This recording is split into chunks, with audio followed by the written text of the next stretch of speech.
ሰላም ሰላም ውድ ቤተሰቦች እንዴት ቆያችሁልን? በዛሬው የወጡ እግር ኳስ መረጃዎችን ይዘን መጥተናል። አብራችሁን ቆዩ። ውድ ቤተሰቦች እንደተለመደው ለቻናላችን አዲስ ከሆነው ቻናል ሰብስክራይብ አድርግ ቤተሰብ ሁኑን። አሁን ወደ ዕለቱ መረጃዎች አለፍን። አብራችሁን ቆዩ። ኪሊያን ምባፔ ሞሮኮ መግባቱ ተነግሯል። ፈረንሳዊ ሪያል ማድሪድ የፊት መስመር ተጫዋች ኪሊያን ምባፔ ሐሙስ ከሰዓት በኋላ ሞሮኮ መግባቱ ታውቋል። ኪሊያን ምባፔ በዛሬ ምሽቱ የሞሮኮና የማሊ ጨዋታ ለመታደም በማሰብ ከቤተሰቡ ጋር ወደ ሞሮኮ መሄዱም ተነግሯል።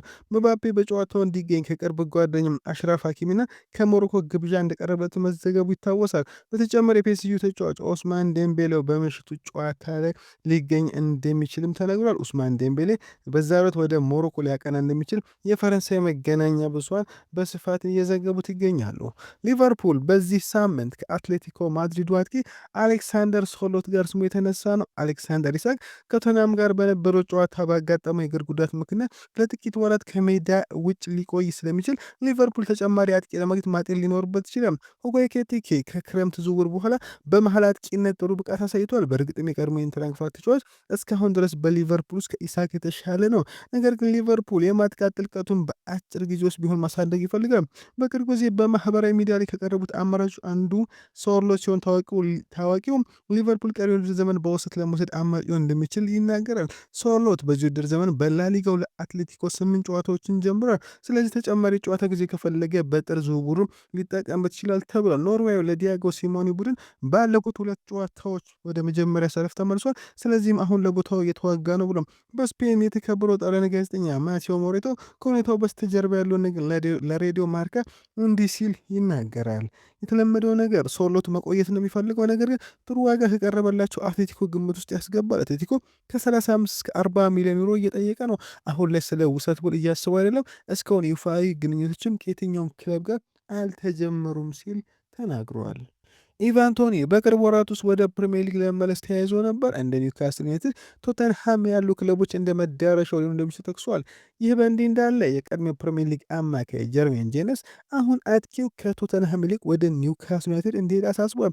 ጄነስ ለሁለቱም ክለቦች ተጫውቷል። ነገር ግን ኢቫን ቶኒ ለኒውካስትል የተሻለ እንደሚሆንና እዚያም በቻምፒየንስ ሊግ እግር ኳስን እንደሚደሰት ያምናል። ጄነስ በኒውካስትል ያለው መዋቅር ከቶተንሃም የተሻለ እንደሆነና ለማግቢስ ተስማሚ ሊሆን እንደሚችል ይሰማዋል። አሴቶቹ ለቀድሞ ክለቡ ቶተንሃም ደጋፊዎች ጥሩ ላይሆኑም ይችላሉ። እኔ ኤቫን ቶኒ በሆነ ኖሮ ኒውካስል መርጥ ነበር። እዚያ የሻምፒየንስ ሊግ እግር ኳስ አለ። ቶተንሃም በሻምፒየንስ ሊግ መጫወቱ አልዘነጋም። በታሪክ በሴንት ጄምስ ፓርክ ውስጥ ያሉ 9 ቁጥር ተጫዋቾች ሁልጊዜም ተወዳጅ ነበሩ።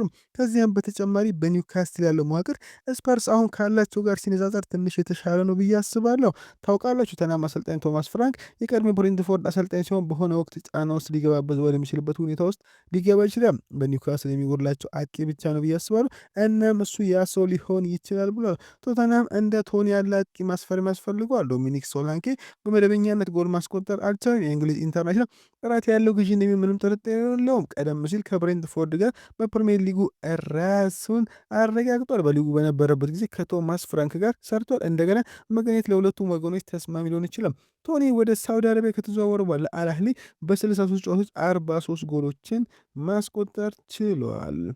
አስቶን ቪላ በጥር የዝውውር መስኮት የባርሴሎናን ግብ ጠባቂ ማርክ አንድሬ ተር ስቴገንን ለማስፈረም ፍላጎት አሳይተዋል። የ33 ዓመቱ ጀርመን ኢንተርናሽናል በስፔን ክለብ ውስጥ መደበኛ ድሎችን ለማግኘት እየታገለ ነው። ከሬዲዮ ማርካ በወጣ ዘገባ መሰረት አስቶን ቪላ ጀርመናዊ ኢንተርናሽናል ለማስፈረም ቀድሞውኑ ግንኙነት ጀምሯል። ኤሚሊያኖ ማርቲኔዝ ከክለቡ መልቀቅ ጋር ተገናኝተዋል።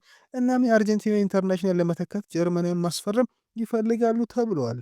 ማርክ አንተር ስቴገን ባለፉት ዓመታት በላሊጋው ክለብ ራሱን አስመስክሯል። ለሀገሩም ኖየር ቀጥሎ ቁልፍ ተጫዋች ነው። በእግር ኳስ ዘመኑ በርካታ ዋንጫዎችን አሸንፏል። የማሸነፍ ልምዱ ለአስቶን ቪላ እጅግ ጠቃሚ ሊሆን ይችላል። ጀርመናዊ ተጫዋች በመደበኛነት ለመጫወት በጣም ጓጉቷል እና የሚፈልገውን እድል ለመስጠት ፈቃደኛ ከሆኑ ወደ ፕሪሚየር ሊጉ መዘወር ለእሱ ተስማሚ ሊሆን ይችላል። በቪላ በጥር ወር ተጫማቾችን ማስፈረም ይፈልጋሉ። ይህ በእንዲህ እንዳለ አስቶን ቪላ በዚህ ውድድር ዘመን ጥሩ ውጤት አስመዝግቧል እና በአሁኑ ጊዜ በሊጉ 3ኛ ደረጃ ላይ ይገኛል። ለቻምፒየንስ ሊግ ብቁ ለመሆን እየጣሩ ነው። በቡድን ውስጥ የበለጠ ጥራትም ይፈልጋሉ። እንደ ቴር ስቴገን ያለ ልምድ ያሉ ተጫዋች ማከልም ይፈልጋሉ። ብዙ ገንዘብ እንደማያስወጡ የታወቀ ነው። ነገር ግን ልምዱን ያመራር ባህሪው በውድድር ዘመን ሁለተኛ አጋማሽ ለአስቶን ቪላ በጣም ጠቃሚ ሊሆን ይችላል ተብሏል። ዊሊያም ሳሊባ ሁሉንም ዋንጫ የማሸነፍ አቅም አለን አለ። የአርሰናል የኋላ መስመር ተሰላፊ ዊሊያም ሳሊባ አርሰናል ዋንጫ ለማሸነፍ ጣፍ ላይ ነው ሲል ተናግሯል። ቡድኑ በጥሩ ቁመና ላይ መሆኑ ያነሳው ሳሊባ በሁሉም ውድድሮች ላይ የተፎካከረ ነው፣ በዚሁ መቀጠል አለብን፣ ሁሉንም የምንሳተፍባቸው ውድድሮች የማሸነፍ አቅሙ እንዳልናውቃለን ሲል ካለፈው ዓመት መማር እንደሚገባ መሳስቧል። ይህንን ሜዳ ላይ ማሳየትና ዋንጫ ማሸነፍ መጀመር አለብን። ትኩረት ማድረግ፣ በራሳችን ማመንና ተግተን መስራት ይኖርብናል። ምክንያቱም በጣም አስፈላጊው ነገር በመጨረሻ ዋንጫ ማሸነፍ ነው ሲሉ ፈረንሳዊ አርሰናል የመሃል ተከላካይ ዊሊያም ሳሊባ ተናግሯል። ፍራንክ ሌቦቭ ስለ ኤስቴቫኦ ጠይቆ እንዲህ ሲል ይናገራል። መልካም ምኞቴን እመኝለታለሁ። ክህሎቶቹ አስገራሚ ናቸው። ጥሩ ጭንቅላት ያለ ይመስላል። ቼልሲም አሁን እሱን እየጠበቁ ያለ ይመስላል። እሱ ወጣት ነው፣ አሁንም ሊጠብቁት ይገባል ብሏል። ኢንተር ሚላን ከቶተንሃም ግብ ጠባቂ ጉሌኤልሞ ቪካሪዮ ጋር የመጀመሪያ ግንኙነት አድርጓል ተባለ።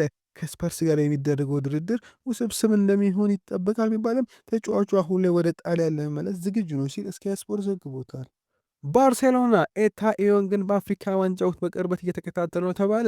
ክለቡ በመጀመሪያም ተጫዋቹ በአፍሪካ ዋንጫ ያለውን ደረጃ መገምገም ይፈልጋል፣ ፊት መስመሩን ለማጠናከር በዝቅተኛ ዋጋ አማራጭ አድርጎ ይመለከታል ሲል ስፖርት ዘግቦታል። ሚኪ ቫንደ ቤን ባለፈው ሳምንት ስለተከሰተ ጉዳይ ጠይቆ እንዲህ ሲል ይመልሳል። ኢሳቅን መጉዳት አልፈለኩም፣ ብቸኛ ዓላማ የኳሱን ማገድ ነበር። አሁን በማገገም ላይ መልካሙን ሁሉ እየተመኘለት ነው። የጽሁፍ መልእክት ልኬለት ነበር። መልእክቴን በጣም እንዳደነቀ የሚገልጽ መልእክት ልኮልኛል። አሁን ተረጋግቼ ቻለው ብሏል። ኢቪሱማ ከስፐርስ ጋር ስላለው ጉዳይ ስቴክ እንዲህ ሲል ይመልሳል። እዚህ ለአፍሪካ ዋንጫ ለሀገሬ ልጫወት መጥቻለሁ።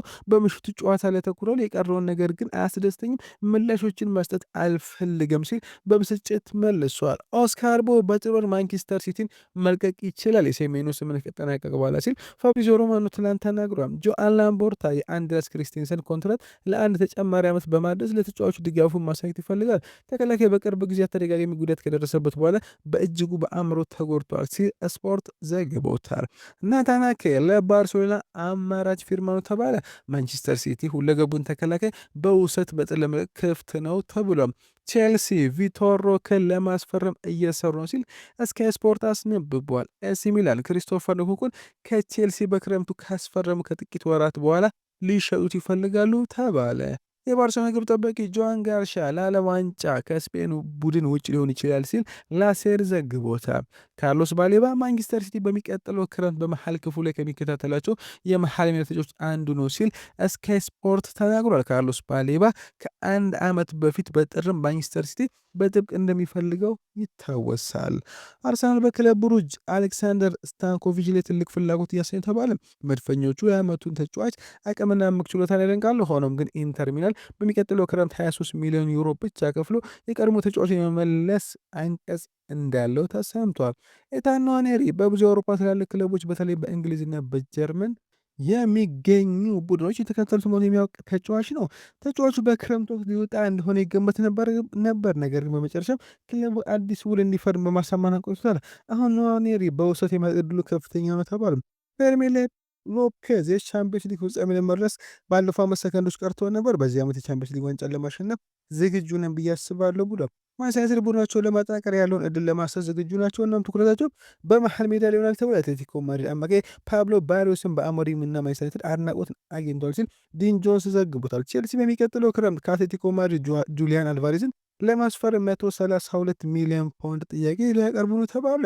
ባርሴሎና ራሽፎርድን በቋሚነት ለማቆየት እየሰራ ነው። ማርከስ ለፍሊቅ ቅድሚያ የሚሰጠው ጉዳይ ተብሎም ጁቬንቱስ፣ ባርሴሎና፣ አትሌቲኮ ማድሪድ ሁሉም ስለ ቦርንማውዙ ማርኮ ሴንሲ ጥያቄ አቅርቧል። ተጫዋቹ ሁሉ የሚበቃው በሰኔ ወር ሲሆን ክለቡን በነፃ ይለቃል። የሊቨርፑል ኃላፊዎች ኢብራሂማ ኮናቴ ተወካዮች ከሪያል ማድሪድ ፍላጎት እንደገና ለማግኘት በግል እየሰሩ ነው ይጠረጥራሉ።